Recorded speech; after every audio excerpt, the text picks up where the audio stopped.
Welcome back, brothers, tourists, and ladies, for real this time, to another edition of the Chapter House, the Old Glory Club's look into the men and chapters that make up the Old Glory Club. Joining us tonight is the Black Apple Trading Company out of the great state of Arkansas. And representing the great state of Arkansas is Mr. Clean. How are you, sir? I'm doing well this evening. I'll save making the joke that I made the first time we tried this again, but could you guys pull the mic a little bit away from the speakers? We're getting a little bit of echo. Yeah, just a second.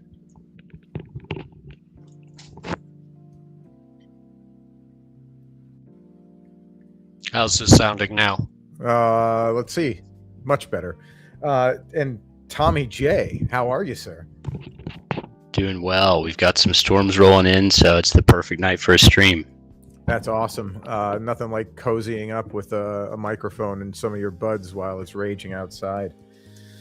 So I know the question on everyone's mind, what is the Black Apple Trading Company? Or, more specifically, what does that name mean? All right, so the Black Apple Trading Company, we're drawing our roots from our rich history of, especially here in Northwest Arkansas, of growing apples for the market.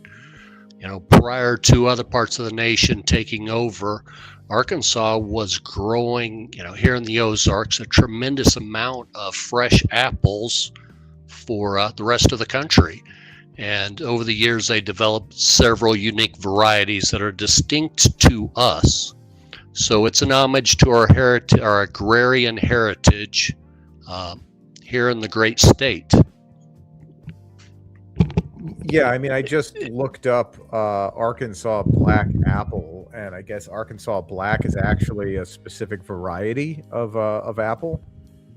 Like many things in Arkansas, it was great for a period of time a long while ago. So it was, it was real cool. But then also, so my family's been here for quite a while, and I've got some relatives a few generations back. The patriarch of the family started a Civil War career as an assistant to a certain General Forrest out of Tennessee, and then upon a successful discharge from the military, settled up here in Benton County and established an orchard up there, and they sent some apples to the St. Louis World's Fair, which was one of the first, I think, along with many people, kind of red-pilling moments of looking at the great architecture from St. Louis of what used to be and yearning for those years. So definitely a big connection there. And then also with, you get that many apples, especially black apples, that aren't great for eating and don't sell very well. We had a huge brandy production area. So, lot of good things there, but definitely a connection both to the area and kind of the elements. And then the idea of the trading company came from, Arkansas is known for two things: a sax playing philanderer and Walmart. So, we've got so the trading company being, the primary source of revenue. It still feels like we're on the frontier here off of Indian country, but instead of trading beaver pelts, it's EBT and SNAP cards at the Walmart. So, well, I mean, with any luck, history will remember the black apples much longer than they'll remember either Walmart or the sax playing philanderer. Yeah. But before we move on from the apples, and I'm a big apple fan. I'm in New England, so we've got orchards everywhere, and every year during apple picking season, there's just dozens of varieties to be had. So you said the black apples aren't great for eating, but they are good for making alcohol out of. Yes, leading up to Prohibition, Benton County was a distillery that specialized in apple brandy, and they're churning out hundreds of gallons of apple brandy a day. Even though Benton County itself was a dry county at the time, they were still allowed to distill alcohol. Interesting. So this was before Prohibition, and What caused the? I mean, is like apple brandy from Arkansas still something that you can find on the shelf, or is it something that kind of fell off? It's similar to a lot of brandy trends. Kind of went to a different clientele and demographic. Not quite the same as the Hennessy group, thankfully, but kind of fell off to Mr. Clean's point. Prohibition hit hard and heavy here, so there's a lot of overlapping Christian colleges and dry counties. So the whole industry took a bit of a turn, but really what ended it, there was a big blight that came through and just kind of overnight crushed the entire apple production. And so hence came the chicken, our second biggest, reason to be known with Tyson Foods. So we made the pivot from apples that were maybe better for, making brandy with to chickens that you might not want to know exactly what they're pumped with. Yeah, or who they're currently being handled by. Yeah. So you said, you felt like there's still some bit of the frontier in Arkansas, and Arkansas, while it is west of the Mississippi, it's still, pretty far east as far as the frontier goes. Do you mind getting into a little bit of Arkansas history? Yeah, sure. So the first original settlement was from the French traders at Arkansas Post, which was right off the Mississippi. So you had a lot of influence from French and Spanish explorers coming up from the Mississippi, establishing trade routes.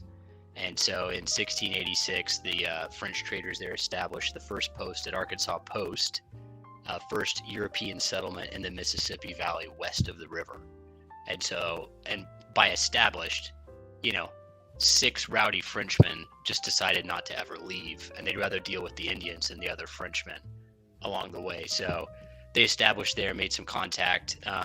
The area around there was described quite famously as the new Kentucky. More fertile grounds, lots of clear streams, beautiful valleys, abundant wildlife. And so as folks started coming further west after the expansion past the original 13 colonies, the tourism board really got into action and kicked in. And so you saw very slowly folks started to expand past that original fort and post, and then obviously seeded into Spanish territory, and then ultimately into British territory, and then finally into American territory. But it was always a place where the wilderness, and particularly the Indian nations, met with whatever the furthest out point was of French, Spanish, or British control. So a lot of trading of, flour for pelts and beaver and bison and deer. And so a lot of that going on.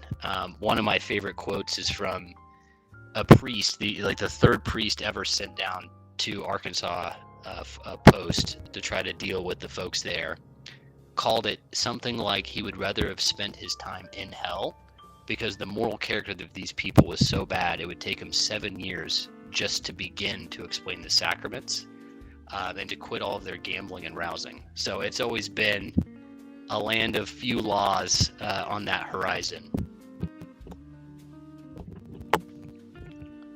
Well, I mean, that's interesting. I'm sorry, go ahead.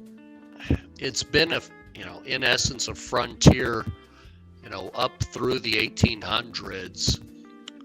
Going back a little bit, a little trivia, there was a Revolutionary War battle fought in Arkansas in April of 1783 at Arkansas Post at the territory between, I believe it was French and the British, along with their various Native American allies.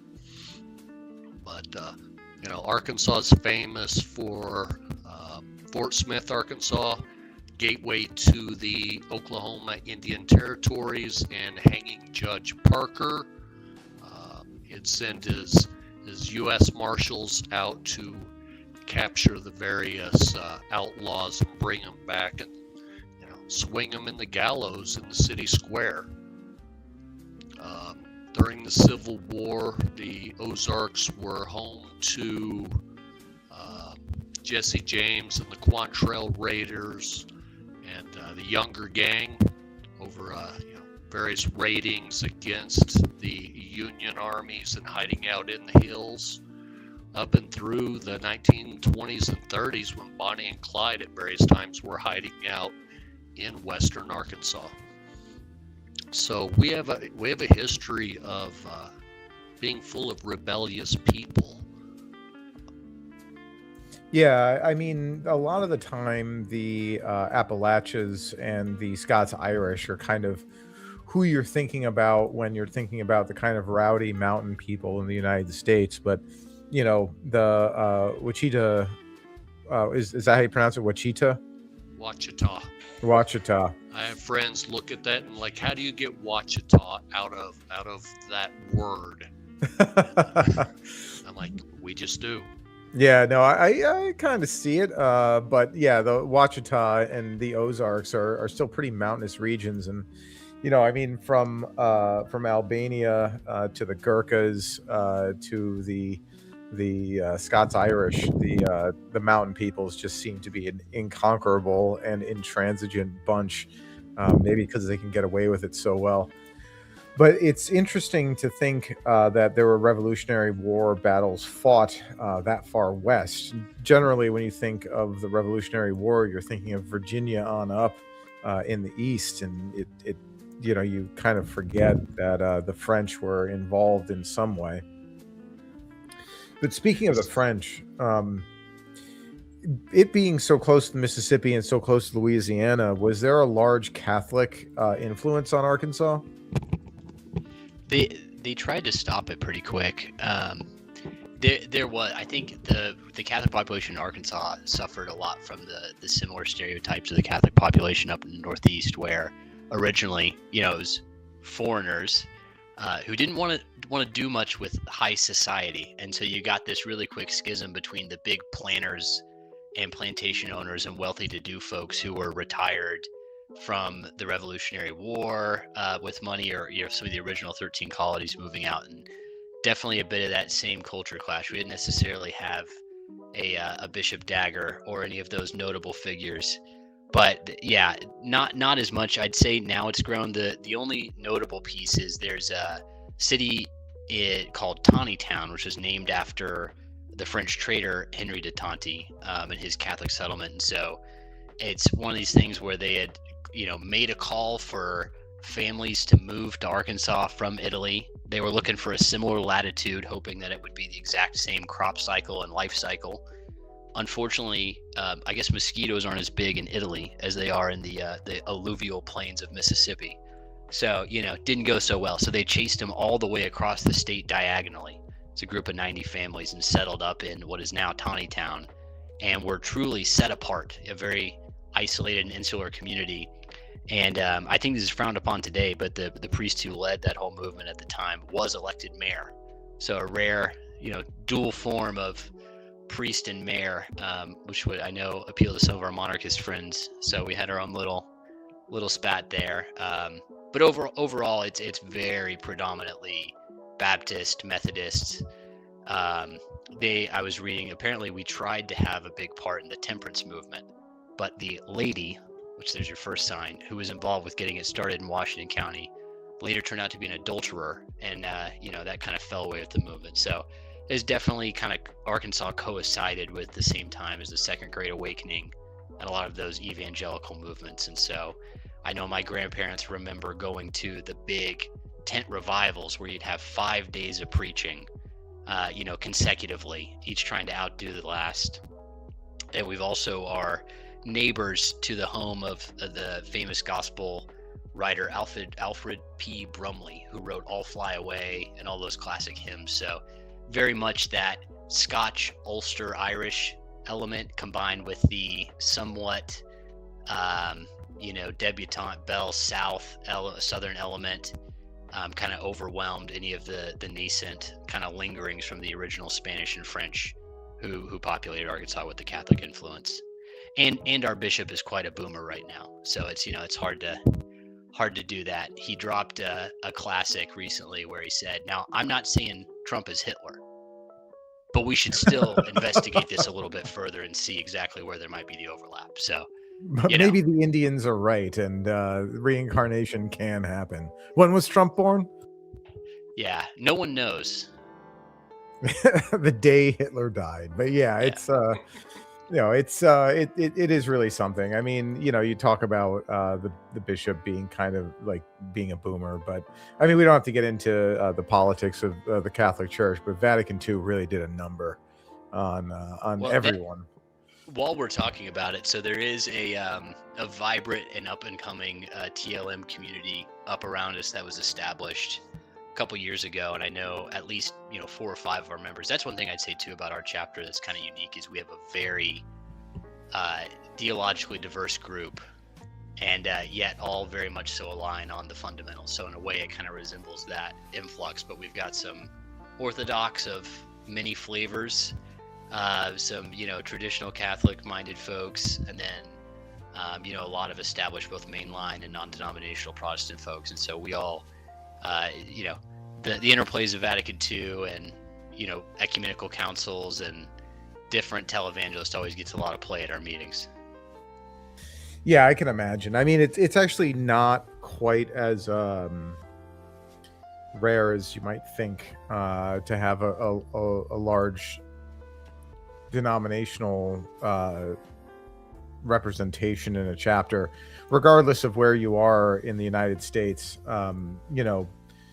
This is for Heritage Americans, and while America was settled and founded and built primarily by Protestants, essentially we are all one in Christ.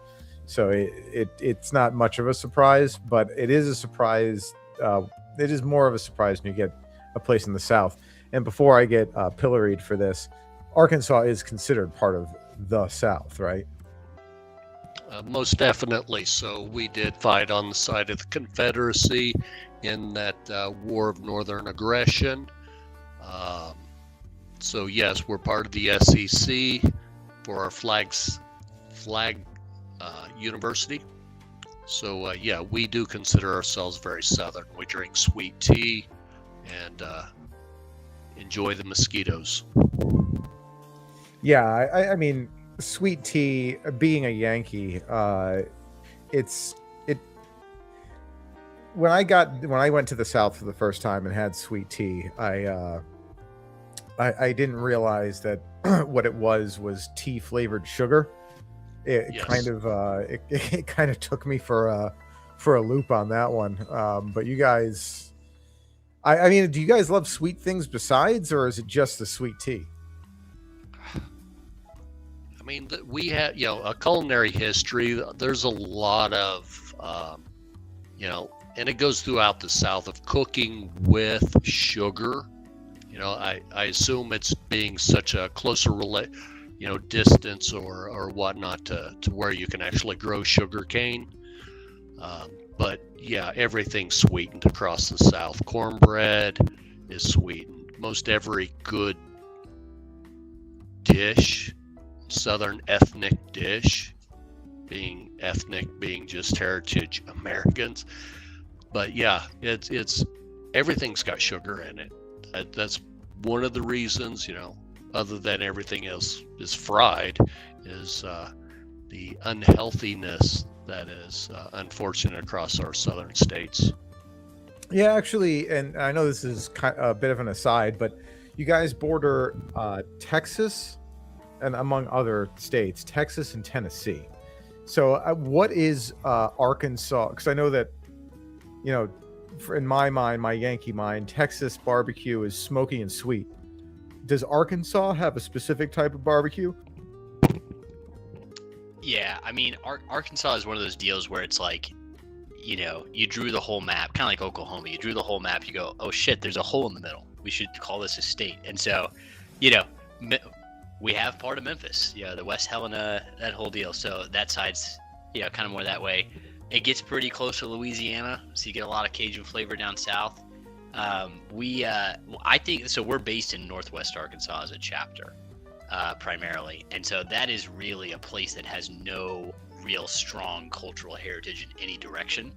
And so and with the boom of Walmart we tend to get whatever was hot in Austin 15 years ago is now just brand new up here. So like Texas barbecue is taken over, and people just, they freak out. They go, "You can do that to pork belly? I had no idea." So it's a lot of whatever was trendy there. I'd say there's, fried chicken is a bit more popular given the poultry industry, and so there's a lot of heritage fried chicken places and whatnot. But yeah, barbecue tends to be a bit more Texas oriented, at least up here. But then you get closer to Memphis, and it'll take more of that flavor. The one regional nuance is the idea of we've got a couple of famous steakhouses that do steaks and tamales. So that's the one big thing: hot tamales with your steak. So real classing up the joint. Yeah, of course. Getting some of that Spanish influence there. Are you supposed to eat the tamale wrapper? I would not. I avoid anything that resembles that shape and size that you kind of eat that way. So that's that's a hard pass for me. But yeah. So this is going to be a first on the chapter house, and I hope a first for many of our southern listeners. And please do not get upset by this, but there does exist a New England style barbecue, and it is Texas style, but the sugar is replaced with maple syrup. So if you wanted to open up a weird shop in Eureka Springs for all the boomers, you might be able to get away with that. That's right. Yeah, the big Vermont expat community that comes down to Eureka every winter, we'll sure to cater to them. It'll be good. Exactly. Hey, just cut me in. I only want 1% of 1% of gross for that. Yeah, that's all we're trying to do is like take some of the slop from Florida, the snowbirds, get some of those tourism dollars coming in. So that'll be good. Yeah, of course. I mean, it's beautiful country down there. And as the boomers shuffle off this mortal coil and desperately try to ensure that they don't leave their posterity anything, you gotta take a little bit for yourself. But we suffer from the exact opposite condition. So Tyson, one of the big companies around here, famously, like his grandson or whoever, he had, hey, he's part of the family. We got to make us. I made him a CFO, and then he proceeded to have two very high-profile. I went to the main drag downtown, got super drunk, and then let myself into the first open house I found, and woke up in their bed. So we still try to keep it in the family. It never works. Does that mean he had to buy the house afterwards? He had to do some very high-profile company-funded, extended stays in parts of Palmdale and whatnot. So yeah, he's back on though. It's a true story of success. Only in Arkansas. That's great. So when you guys say Northwest Arkansas, do you mean the Ozarks and above, or do you encompass some things closer to the river down there? Yeah, mostly. So Northwest would be anything north of about Van Buren. So kind of where the interstate goes up. Fayetteville is where the university is. Had to put a hog in the flag, given the tie to both the region and a nod to that, and then all the way up to Bentonville there. So it's a pretty tight corridor across 49. Okay, so you guys really are like kind of shoved up in the corner there. Do you guys have people from further afield in the chapter, or is it really just Northwest focused?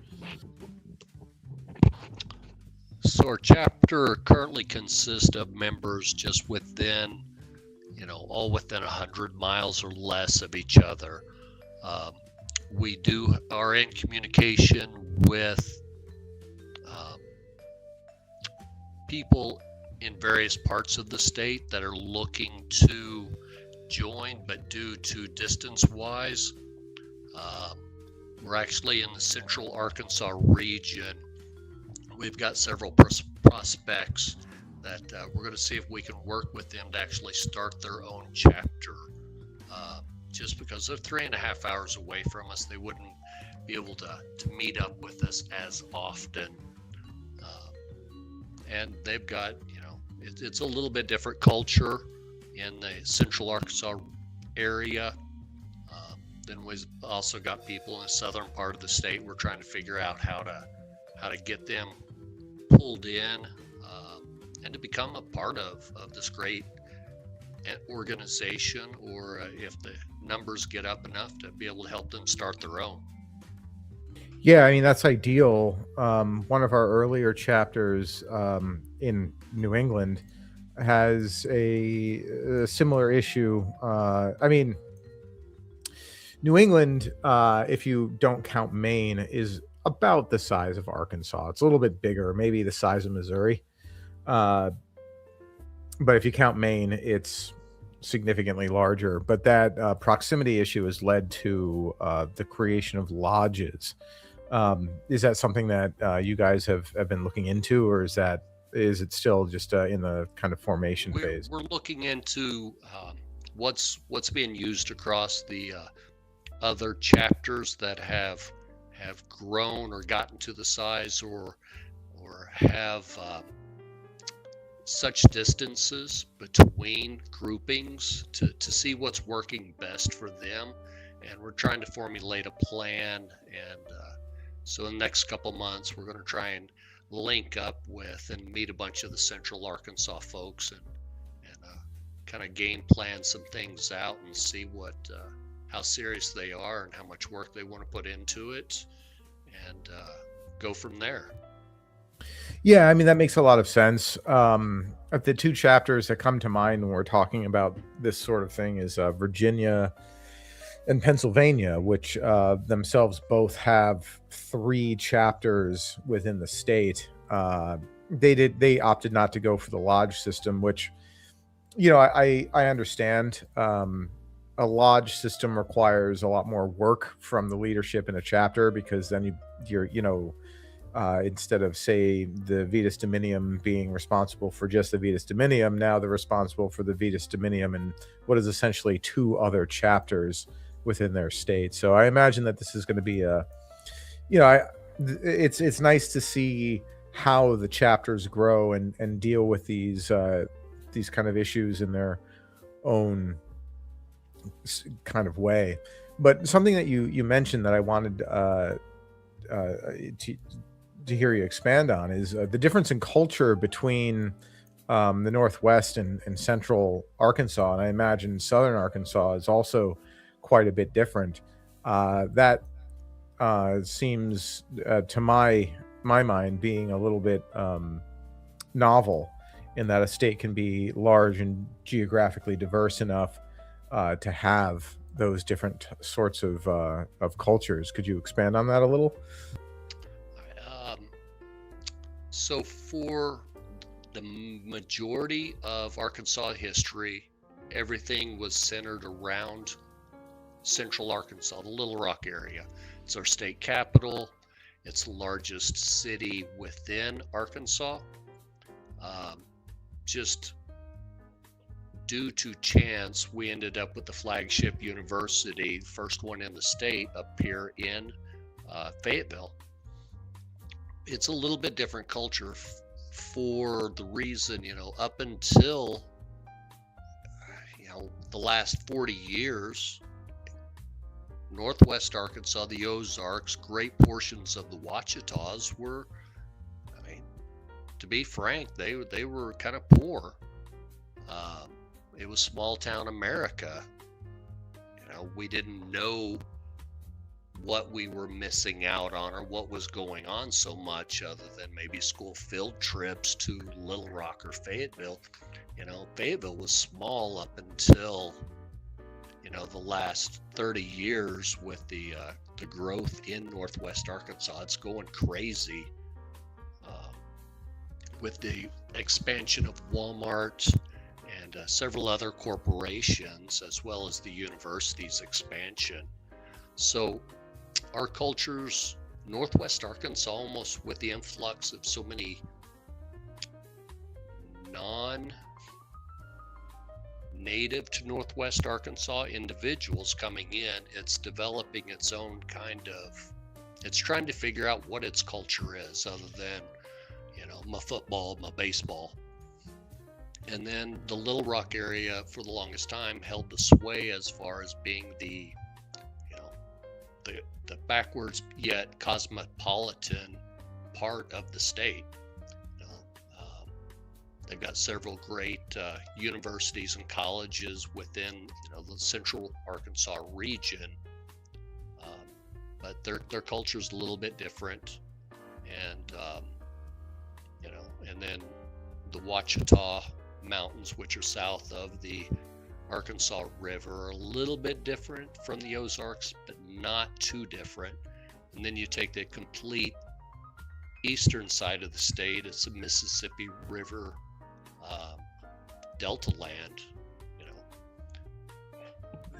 I like to, if you put it, you go, all right, the East, Arkansas is the 8th largest rice producing, place in the world. Like, we export more rice than China does every year out in the East. So people don't, don't think about that. And then, I like to think about it as like the Northwest Arkansas is kind of just an extension of the Rhineland area of Germany.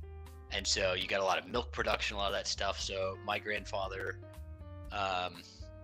went out to learn Russian. He was born in the area, went out to learn Russian language translating for the Navy during the Cold War, sent out to the Aleutian Islands, got back, worked for the NSA. I've just now recently learned, like a couple years after they're being set up in Maryland, and all he dreamed about was getting back to this area with 50 head of milk cows and a couple acres.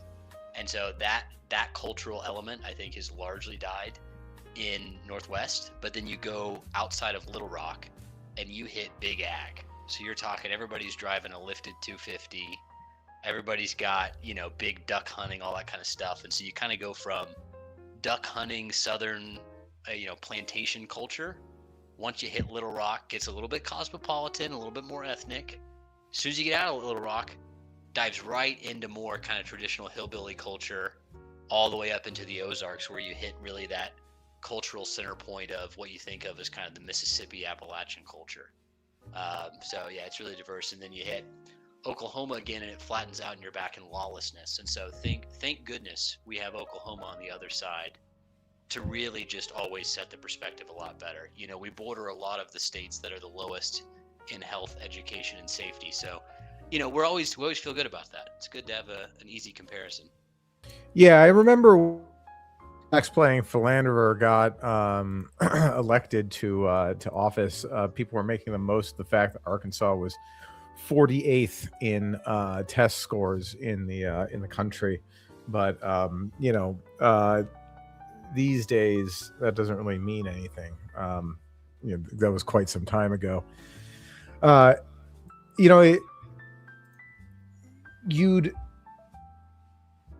You'd mentioned something about this was Mr. Clean mentioned something about how the place has changed in the last 30 years. This is the Northwest, and I didn't get out there for my first time maybe 4 years ago, and I noticed quite a bit of warehouses under construction along the main drag.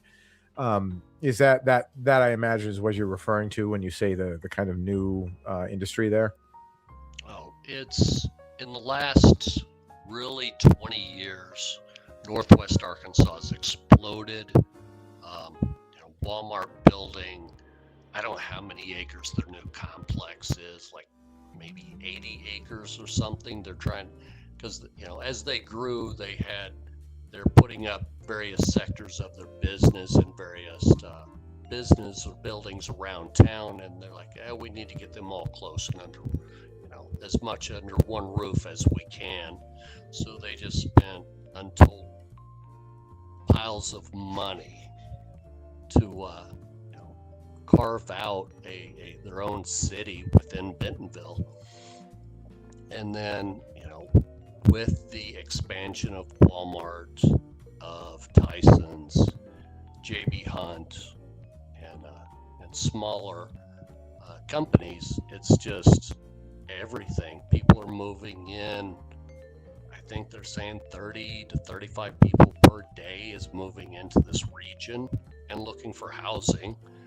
So along with that, we're getting the less savory types from the country that are coming in either to look for work or to do or continue their unsavory work that they'd been doing either in California or Texas. So, Yeah, I mean, this kind of leads into a question that I've been asking every chapter recently. How is Arkansas faring against the Great Jeet Menace?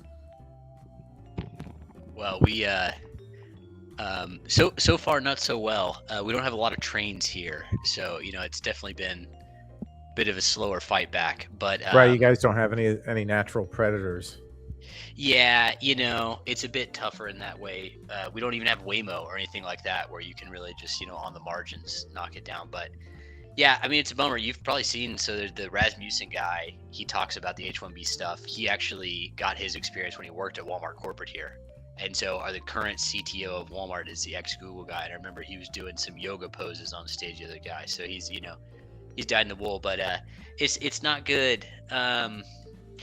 It really gives you some perspective because we had a huge influx of we have the largest population of Marshallese people anywhere in the world outside of the Marshall Islands. Apparently in favor of bombing your atoll, you get to come live in the chicken producing capital of the country. So it's a good thing for them. And so, you thought that was bad. And then here we are now with these so-called tech jobs coming in.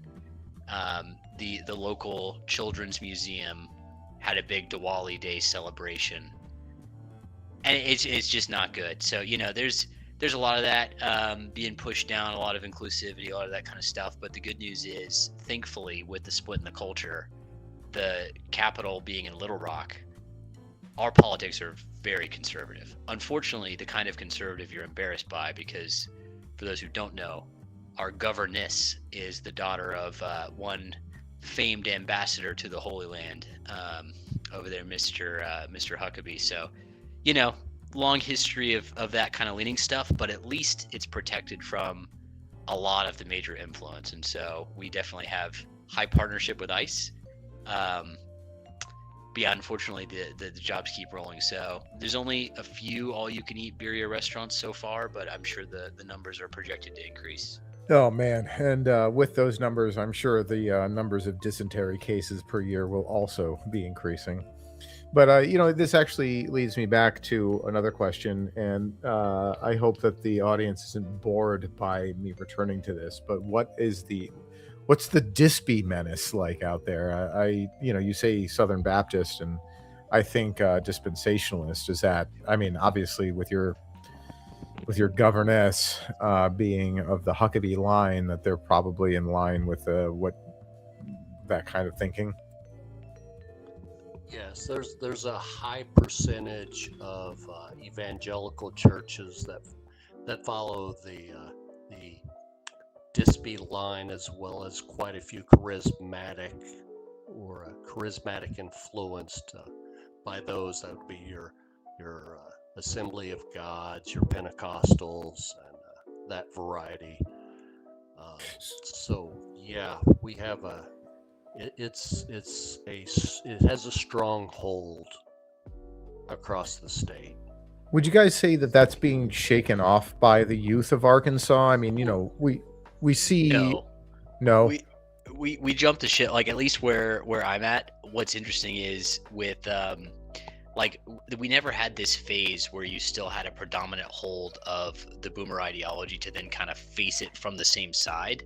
Instead, between Eureka Springs, which you famously mentioned before, and then Fayetteville, Eureka Springs had the first gay pride parade, and it unfortunately, as I mentioned, my late grandfather, who was the Russian linguist, Navy veteran, everything, he happened to honeymoon in Eureka Springs during the Gay Pride Festival back in the 50s. So, some of that underbelly kind of came to a point where there wasn't ever a tension between the parties. It's just quickly gone to, with technology, the world is flat now. So now we have Antifa and we have the Gay Pride Parade. And so I think it's died it's obviously holding on in the folks who still believe it, but I don't get the feeling that there's a big struggle inside of that system as much as kind of the influx of the very wannabe hipster, or not hipster, good grief, wannabe hippie boomers who protest for, not capturing our beloved visitors from foreign lands.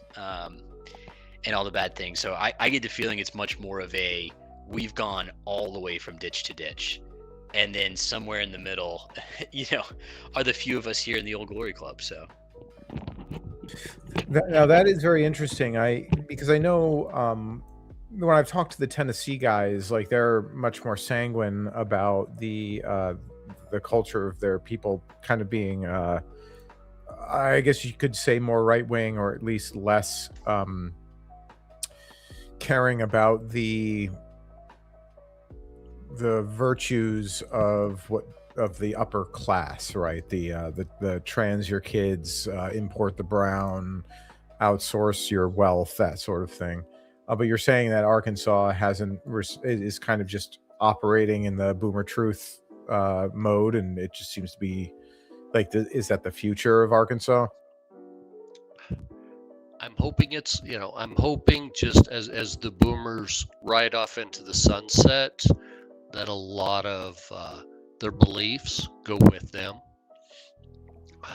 Quite a few of the boomers, if they've been around here, if they're native to this area, they don't have the huge piles of money to give away to, the Sierra Club and Greenpeace or various organizations.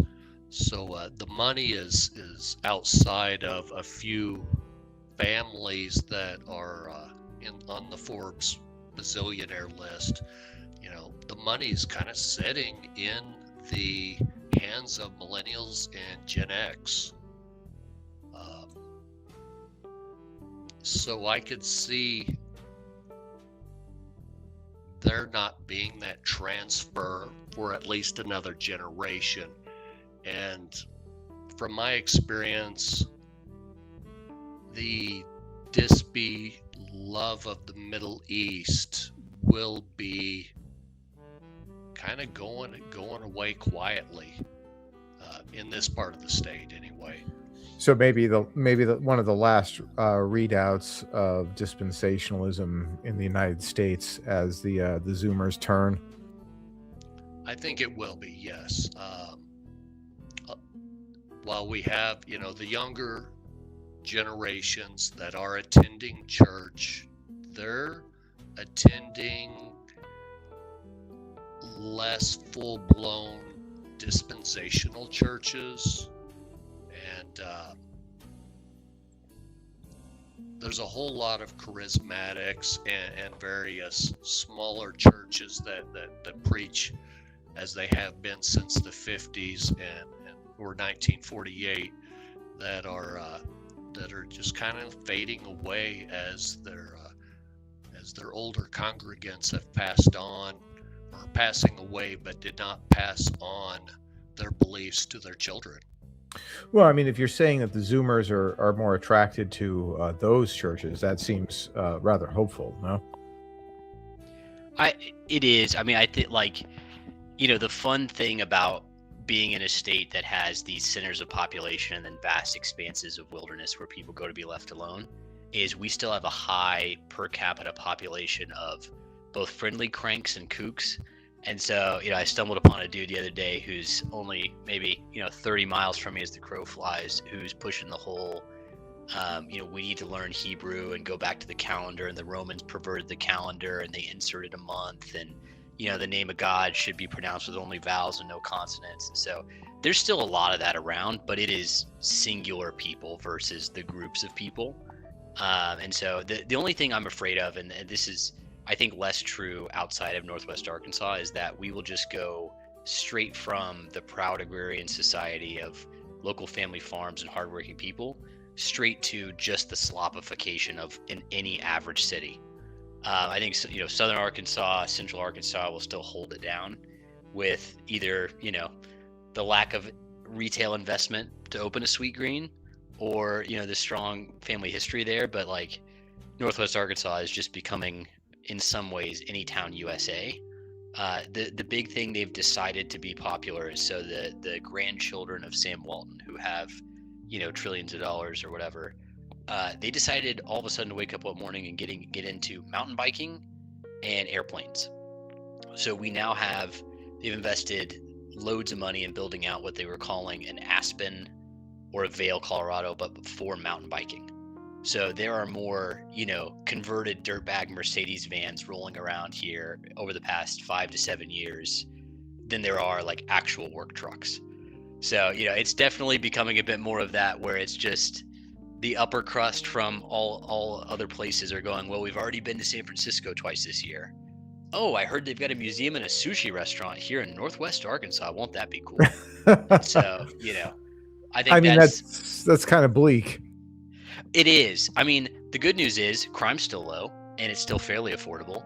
But so it's a bit of a difference. But I think there is still a bit of that chip on the shoulder from folks who are here locally. It's fun to grumble about it. There's a couple of old cafes I've started taking my son to after church in the morning, where they've got you still find a table of 15 old retired dudes who meet there every morning and call the waitress sweetie and talk about local politics. So there's still some of that, but I can't imagine the future would be much different with the youth than name your relevant large big city. We'll never be Seattle, thankfully, but it's heading in that direction. Well, I mean, if Northwestern Arkansas tends to lag trends, maybe in 15 years, you guys will be hanging Antifa members from lampposts. So there's hope yet. But given the environment that you're talking about here, how did the Black Apple Trading Company kind of come together?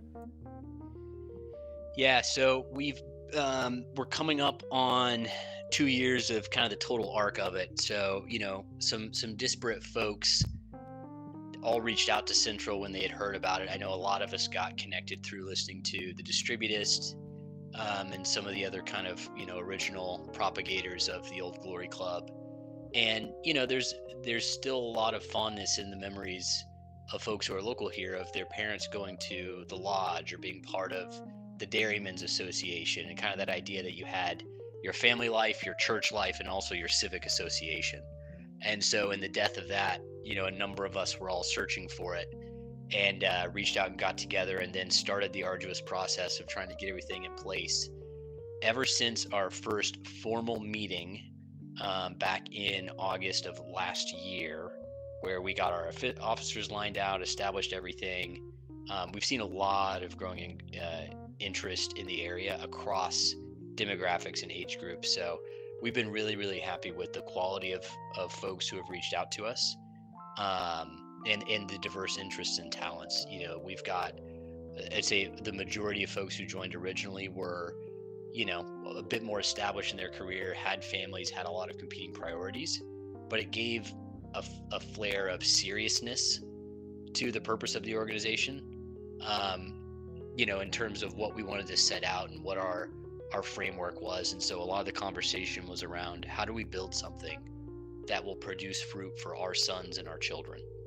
And thinking about kind of that area that we're in up against what's coming, politically in the Northwest Arkansas area and all the movement of trying to get something built up there. So we're now at roughly 8 members. We've got a fairly big roster of both initial recruits and potential new members, and so have grown throughout there. Yeah, I mean, that's great to hear.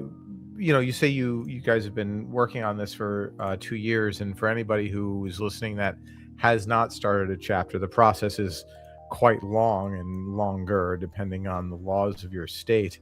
So the incorporation comes quite a bit later, but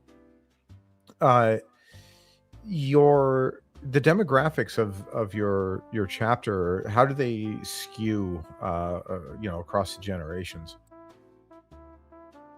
We've got members in their mid-20s up through myself in my 50s. So I think we land pretty good in the 30-year-old range. 30 to 40 is a good sweet spot for us. I'm just kind of the outlier.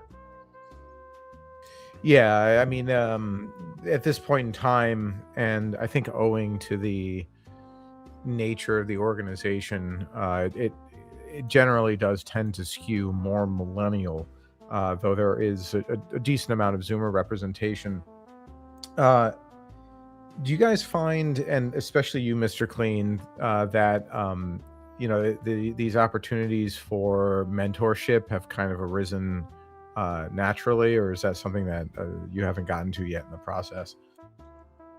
So my previous career, I had some pretty decent experience mentoring young men that were, or men that were younger than me, counseling them, talking with them through things that were going on, trying to get them pointed in the right direction. And I haven't so much had to at this point, and I don't think I'm going to have to with this group that we have right now. So I'm kind of focused on, as I find great, articles concerning history of our region, sharing that with them and looking to find things that we can do together, whether it's our Saturday morning hikes or some different community involvement activities, just kind of helping out some of the local organizations outside of us, but that support some heritage stuff, because we like that. But don't let Mr. Clean sell himself short. He's had a long and storied career with different groups over the past, and I'd say we do have a number of folks. I can think of one example where we've got kind of a split between someone who's a bit further along in their life and then someone who's in college, and I know they've definitely taken them under their wing. And the other thing too that's neat is we all living close, being in similar lives, have tried to engage our families together as well where possible.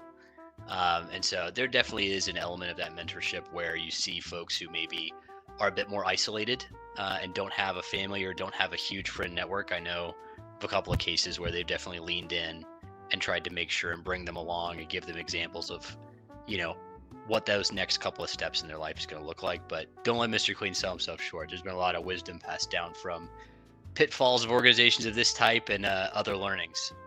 I won't hold it against him. After all, modesty can be a virtue. But you mentioned, getting your families together, and we've had multiple chapters reach out and say that their wives, after seeing what this is, they say that they want to help in some way, and they want to get a women's group started, which has not yet. The sister organization has not yet been formed. But what do the wives of the Black Apple Trading Company think of this whole endeavor? Speaking for myself, I've had the opposite experience.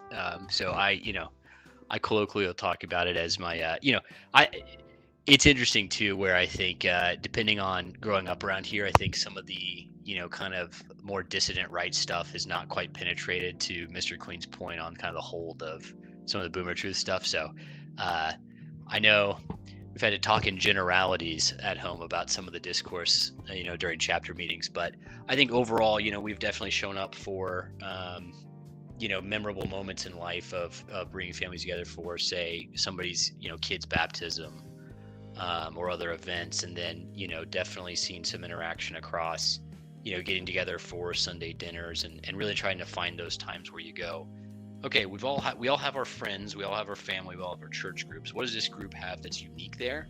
It's a built-in desire to see the other groups flourish and a willingness to help support that with our time, talent, and treasure. And so really relying on that and leaning in those moments where, yeah, you've got other friends and other families who might want to help you with the flashy stuff or when it's easy, but, putting the onus on folks to reach out and say, hey, we really need help right now. Who can help us, with a meal or with, watching the kids, or the car broke down and we need a ride. But like those practical things that you would have had being in a small community where everyone was close to each other, in an environment now where a lot of people are spread out and they're not amongst heritage Americans in their own neighborhood. And so really just leaning in with, what would you want that life experience to be like, exhibiting that to your fellow brothers in the chapter, and then not forcing it, not trying to make it, we're going to go to a return to the land movement and all move in next to each other to start the whole thing. But I think we've seen some success there across that and finding, similar interests that are helpful but not directly tied to the political sphere. So I know myself and other member of the group, our wives are both artistically inclined. And so, getting together then and saying, okay, well, in what ways can we facilitate, me and the other member will take the kids and go do something fun so the wives can go do some painting versus, that way. So finding ways to support those talents that perpetuate the overall lifestyle of, having culture and continuing tradition.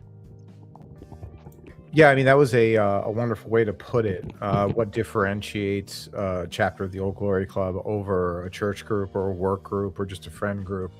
And especially, we mentioned this before, but the majority of the people in the Old Glory Club, regardless of denomination, are brothers in Christ. But the way that manifests is going to be different than, say, the dispensationalist brothers, and that can really that kind of direction can really be hard to find allies within the larger population. So I really appreciate that time, talent, and treasure kind of comment that you made. I just had one more question for you. Within the demographics, do you guys find that you have mostly people who are born and raised in Northwest Arkansas, or do you get a lot of transplants as well?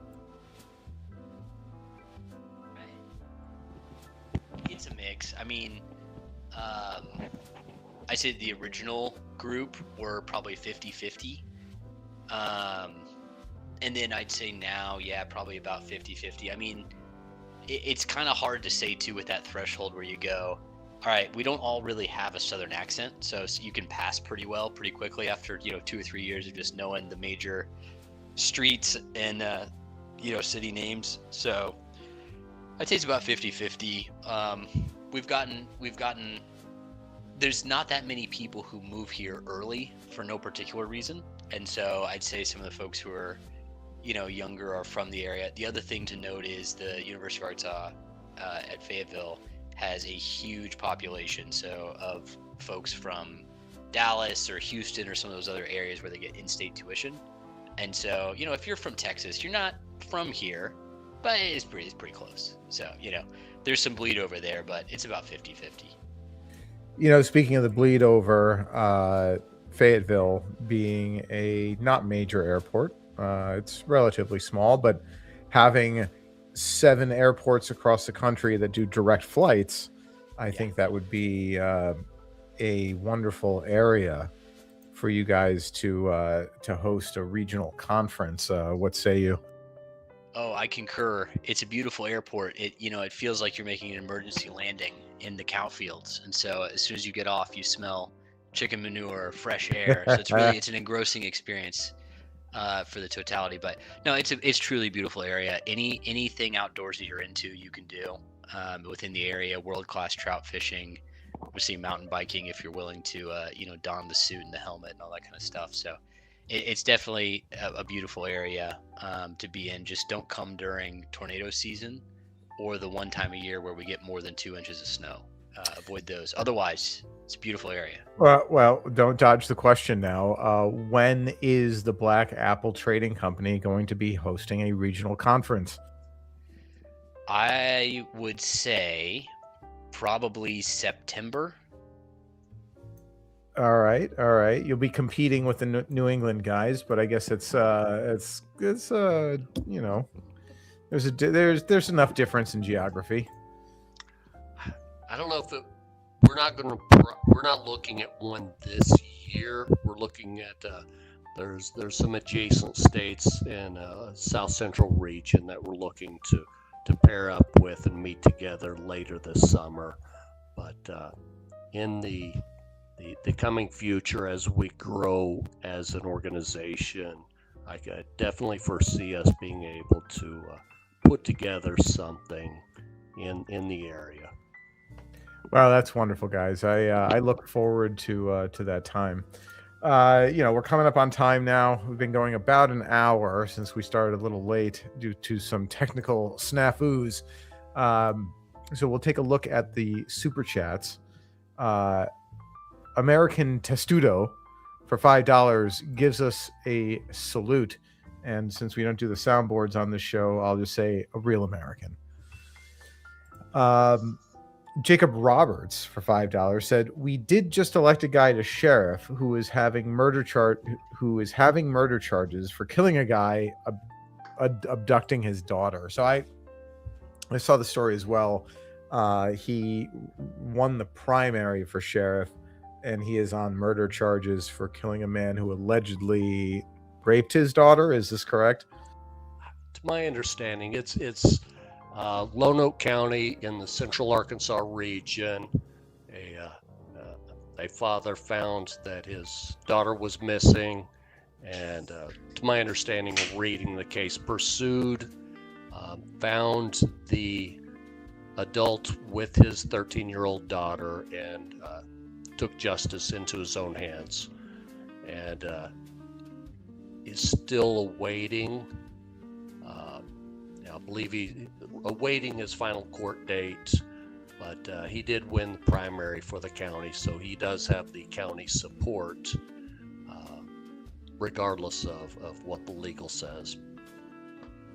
That's well, you love to see it. I don't know what else to say about that. All right, boys. So the question that every chapter gets, if you could convey onto your brothers any piece of unsolicited advice, what would it be? Get involved, get out, do something, learn the history of your region. I've learned so much just kind of geeking out on some of the things that was going on in our little, backwards part of the state. And it's really, you understand a little bit more of, the culture, the way things were, how things were done, why things were done. So, I encourage a little geeking on your local history, and then get out with your other members and do something. Don't just sit and text one another and send funny memes, but actually get out, build those interpersonal relationships, exercise, take in your local cultural or arts, and work on building that community that so much of our nation is lacking. You can't be atomized anymore. It's not good, and we are easily controlled by those that are not atomized, that are working as groups to, and they don't necessarily have your best interests. So get together as a gang, do stuff, volunteer, find opportunities in your community to volunteer, whether state parks or the natural areas and riverways or cemetery cleanups, and just enjoy life with one another. That's what we're doing. Support one another, and Amen to that. Tommy, you got anything? Yeah, I mean, I think just more tactically, what surprised us as a chapter is how quickly we went from the core group of original founders to, oh no, we need to put some processes in place yesterday to handle this kind of expansion.